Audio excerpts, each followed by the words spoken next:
शांत आणि साध्या गावामध्येही अशा काही घटना घडतात ज्या कोणी स्वप्नातसुद्धा पाहिलेल्या नसतात.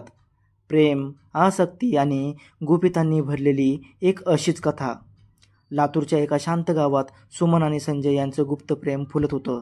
जिथे एका अंधाऱ्या खोलीत त्यांच्या गुप्त भेटीच्या क्षणांनी वातावरण रोमॅन्टिक बनत होतं.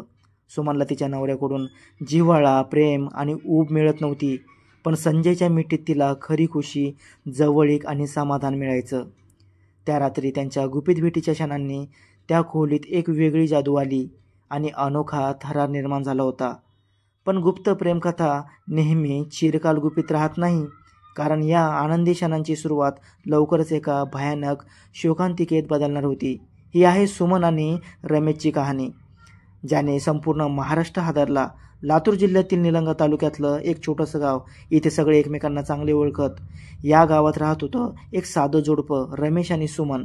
त्यांचं लग्न होऊन 3 वर्ष झाली होती आणि त्यांना राहुल नावाचा 2 वर्षाचा चिमुकला मुलगा होता. रमेश दिवसभर शेतात कष्ट करत असे, तर सुमन घर सांभाळत रोजच्या कामात रमलेली असे. त्यांचं आयुष्य साधं आणि शांत होतं, पण त्यांच्या नात्यात कुठेतरी काहीतरी कमतरता होती. रमेशला सुमनवर खूप जिव्हाळ्याचं प्रेम होतं, पण त्याच्या मनात एक हळवी शंका नेहमीच डोकवत असे.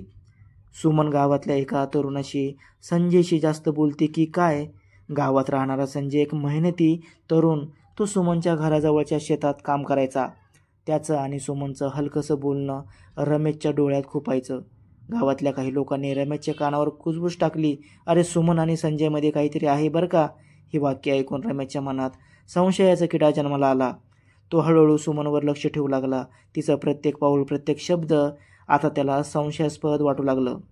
एका रात्री रमेशने सुमनला थेट विचारलं, सांग बरं, तू आणि संजय यांच्यात काय चाललंय? सुमनने धास्तावून सगळं नाकारणं केलं. रमेश, तू असं का विचारतोयस? संजय फक्त शेजारी आहे, आमच्यात काहीच नाही. पण रमेशच्या मनातलं जहर आता हळूहळू संपूर्ण विचारावर पसरलं होतं. सुमनचं बोलणं त्याला आता खोटं आणि बनावट वाटू लागलं. रमेशने आपल्या जवळच्या मित्रांना सांगितलं, सुमन मला फसवते. संजय आणि तिच्यात नक्की काहीतरी आहे. रमेशचे मित्र त्याला समजवण्याचा प्रयत्न करत होते. असं काही करू नकोस रे रमेश, आधी नीट विचार कर. पण रमेश आता कुठलंही ऐकायच्या मनस्थितीत नव्हता. त्याच्या डोक्यात फक्त एकच विचार घोळत होता, सुमन आणि संजयला धडा शिकवायचा. रमेशच्या मनात आता रागाची आग पेटली होती. त्याने ठरवलं, हा अपमान तो आता कोणत्याही परिस्थितीत सहन करणार नाही. हळूहळू त्याच्या मनात भयानक विचार उगम पावू लागले. सुमनला संपवू का? ही फसवणूक सहनच होत नाही. पण त्याला माहीत नव्हतं, त्याचा हा निर्णय त्याच्या आयुष्याचा कायमचा बदलून टाकणार होता. 2 फेब्रुवारीची थंड रात्र.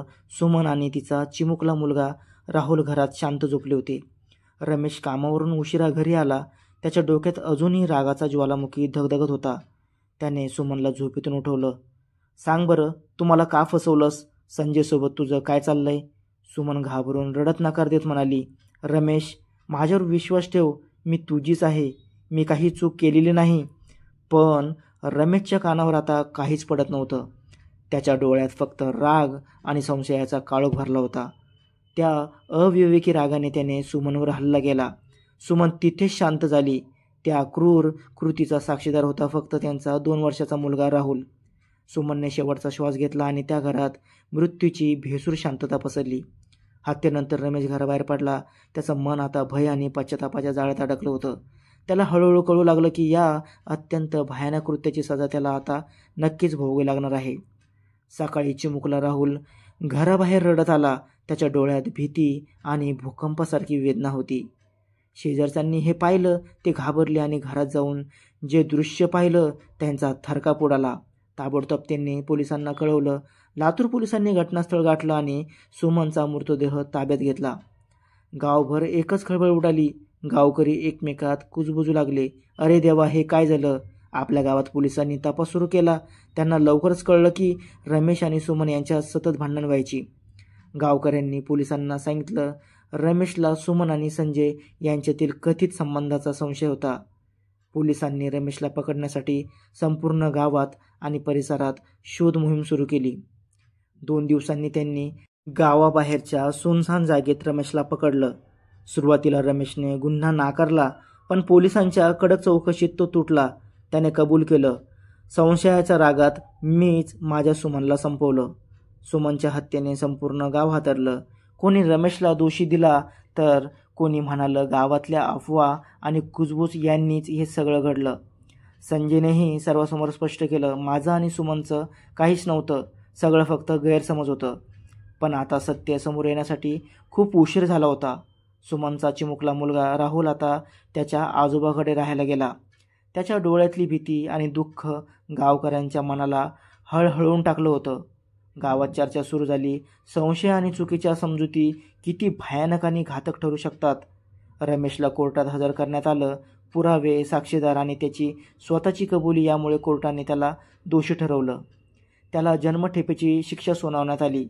सुमनच्या कुटुंबाला कायद्याने न्याय मिळाला, पण त्याचं दुःख, पोकळी आणि जखम कधीच भरून निघणार नव्हती. सुमन आता या जगात नाही, पण तिच्या आठवणी आणि तिचा लहान मुलगा राहुल याच्यासाठी गावकरी आता एकत्र आले. रमेशच्या एका चुकीच्या निर्णयाने एक संपूर्ण कुटुंब उद्ध्वस्त झालं. लातूरच्या या घटनेने सगळ्यांना एक मोठा धडा शिकवला. संशय आणि राग जर वेळीच आवरले नाही तर ते संपूर्ण आयुष्य उद्ध्वस्त करू शकतात. ही भयानक घटना टाळता आली असती जर रमेश, सुमन आणि गावकऱ्यांनी काही गोष्टी वेळेवर सुधारल्या असत्या. सर्वप्रथम जर रमेशने सुमनशी मोकळेपणाने संवाद साधला असता, तिच्याकडून तिची बाजू समजून घेतली असती, तर त्याच्या मनातील संशयाचं जहर पसरलं नसतं. त्याने गावातल्या कुजबुजावर विश्वास ठेवण्याऐवजी आपल्या पत्नीवर विश्वास दाखवला असता तर कदाचित त्याचा राग कमी झाला असता.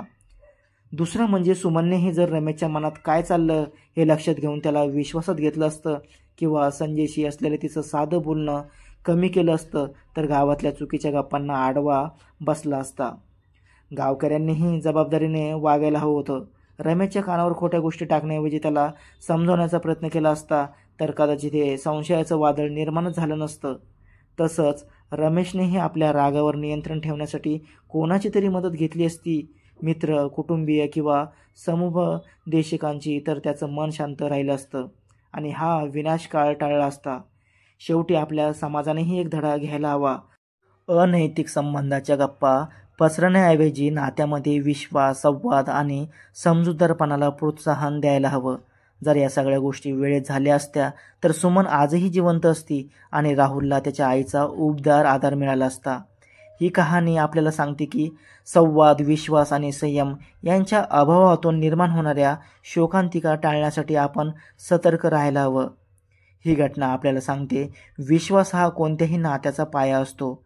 जर रमेशने सुमनशी मोकळेपणाने संवाद साधला असता, तिच्यावर विश्वास ठेवला असता तर कदाचित ही शोकांतिका टाळता आली असती. गावातल्या कुजबूज आणि चुकीच्या समजुतीमुळे रमेशच्या मनात संशयाचं जहर पसरलं आणि त्या विषानेच त्याला गुन्ह्याच्या मार्गावर ढकललं. हा धडा आपल्याला सांगतो की नात्यामध्ये संवाद, विश्वास आणि संयम किती आवश्यक आहे. संशयाचा एक छोटासा ठिणगीसारखा क्षण संपूर्ण कुटुंबाची राखरांगोळी करू शकतो. सुमनच्या मृत्यूने गावकऱ्यांना आणि आपल्याला एकच संदेश दिला, राग आणि संशय यांना आपलं आयुष्य बर्बाद करू देऊ नका, तर प्रेम आणि विश्वासाला जपा.